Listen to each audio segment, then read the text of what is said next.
Hello દોસ્તો, આજે આપણે વાત કરીશું HMPV virus, human metapneumovirus. અત્યારે આ સમાચાર પત્રોમાં ચાલી રહ્યું છે કે કોરોના જેટલો ડેન્જર વાયરસ છે, ચાઇનામાંથી આવી રહ્યો છે, એના કેસોમાં વધારો થઈ રહ્યો છે. તો મિત્રો, ગભરાવાની જરા પણ જરૂર નથી. કોરોના જેટલો ગંભીર વાયરસ છે નહીં.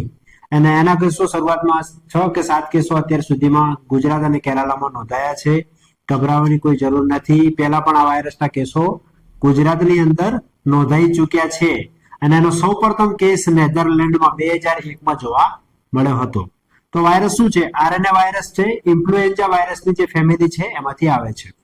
તો વાયરસ કઈ રીતે ફેલાય છે કે જ્યારે કોઈ પણ વ્યક્તિને શરદી ખાંસી હોય અને એના સંપર્કમાં જ્યારે નોર્મલ વ્યક્તિ આવે છે અને જ્યારે ઉધરસ ખાય છે તેના રસકણો હવાની અંદર જાય છે, એના લીધે જે નોર્મલ જે વ્યક્તિ છે એના કોન્ટેક્ટમાં આવે ત્યારે એ વાયરસના લક્ષણો બીજા વ્યક્તિને લાગી શકે છે, યાની રેસ્પિરેટરી ડ્રોપલેટ દ્વારા વાયરસ ફેલાય છે.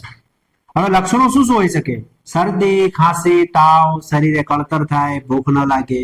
વધારે જો કન્ડિશન ખરાબ થાય તો શ્વાસ લેવામાં તકલીફ પડી શકે છે અને હોસ્પિટલ દાખલ કરવાની પણ જરૂર પડી શકે. કોમ્પ્લિકેશન કયા કયા હોય? જો વાયરસ પોતાનું રુદ્ર સ્વરૂપ જો ધારણ કરે તો ન્યુમોનિયા અને બ્રોન્કિયોલાઇટિસ થવાની સંભાવના છે.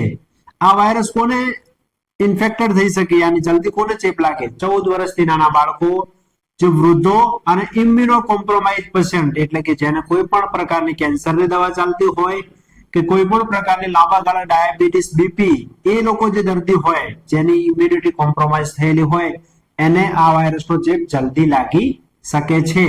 અટકાવવા માટે શું કરવું જોઈએ?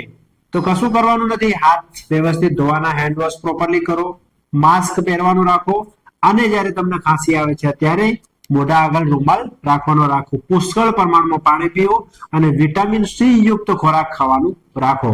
સારવાર એની અત્યાર સુધીની કોઈ પણ રસી શોધાણી નથી અને જેના જે લક્ષણો હોય એ લક્ષણોના આધારે સારવાર થઈ શકે છે. ટૂંકમાં આ વાયરસથી ગભરાવાની જરૂર નથી અને કોરોના 20 પણ કદાચ ના પણ આવે એટલે ગભરાશો નહીં. સ્વસ્થ રહો, હેલ્ધી રહો અને ખાઈ પીને મોજ મસ્તીમાં રહો.